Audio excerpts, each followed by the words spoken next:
Good evening students. मैंने part 13 की video डाल दी है। दीपिकम कक्षा 6। अब पार्ट 14 की वीडियो देखते हैं संस्कृत में पार्ट 14 क्या है। पार्ट 14 में दिया है माधवस्य प्रियम अंगम। माधव के प्रिय अंगम। माधव क्या है? माधव एक लड़के का नाम है।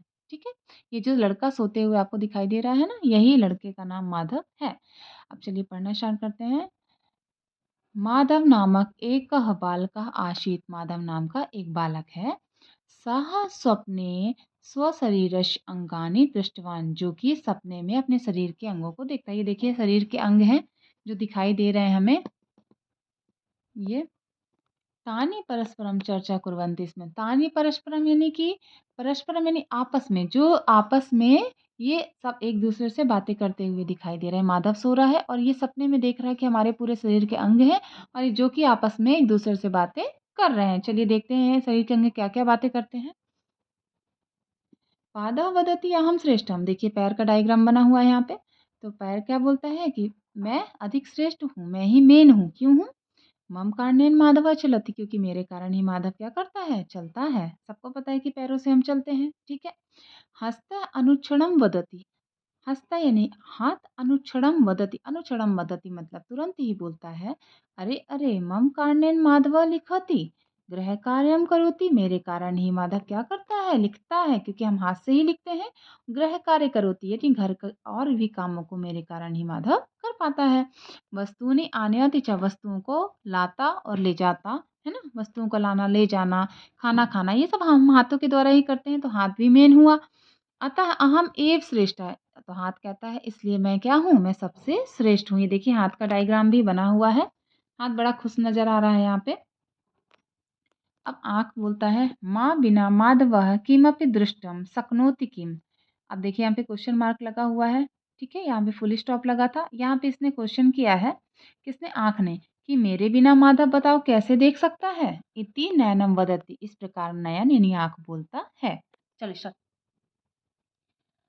कर्णस्मृतः कृत्वा कथयति। अब देखिए आँख, आँख ने पहले बोला। अब यहाँ पे कर्ण यानी कि कान का नंबर आता है। कान क्या बोलता है कि माधवा यदा मार्गे यक्षति तदा पृष्ट्वा यानानं ध्वनि यदि न शृणोति सावधाना चाना भवति। यानी कि माधव यदि मार्ग में चलते समय आवाज़ों को नहीं सुनता, यानानम ध्वनि यानी कि यातायात की आवाज़ों को नहीं सुनता। यातायात के साधन कौन होते हैं? बाइक, कार, ये सब। ठीक है, तो हम मार्ग में चलते हैं तो यही सब रास्ते में मिलते हैं हमें, रोड में। अगर हमें नहीं सुनाई देगा तो हमारा एक्सीडेंट हो जाएगा। यदि ना शृणोति सावधाना च न भवति। अगर नहीं सुनेगा तो क्या होगा? सावधान नहीं हो पाएगा, अलर्ट नहीं हो पाएगा। तर्हि दुर्घटना भवेते। और इसी प्रकार से दुर्घटना क्या हो जाएगी? घटित हो जाएगी।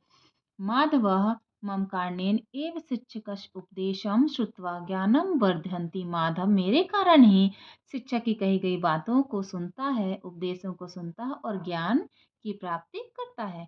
संगीतम श्रुत्वा आनंदम च अनुभवति।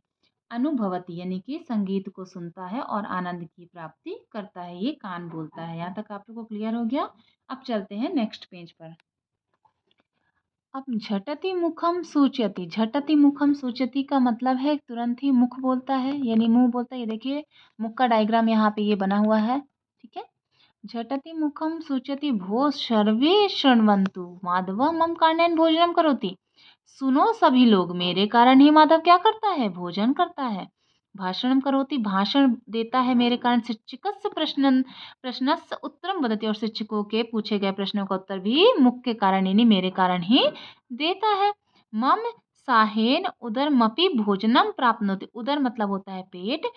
ठीक है, और साहनेन यानी सहायता के कारण। उदर यानी कि ये पेट का डायग्राम देखिए, पेट बना हुआ है ये। ठीक है, तो यहाँ पे ये भोजन किसके द्वारा प्राप्त करता है?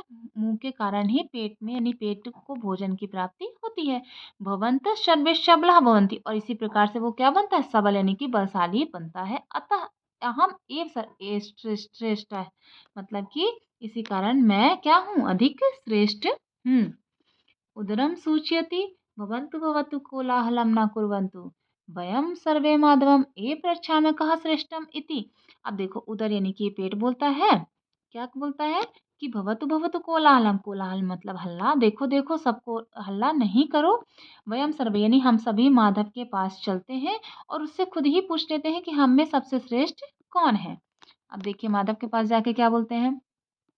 माधव विचारयति बोधयति च।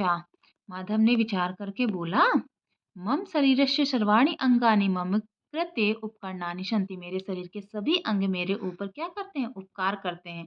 उपकार यानी भला। जैसे हम पैर से चलते हैं, हाथ से हम अपना काम करते हैं, आँख से देखने का काम, कान से सुनने का और मुँह से खाने का काम करते हैं। तो क्या है? सभी अंग हमारे लिए श्रेष्ठ हैं।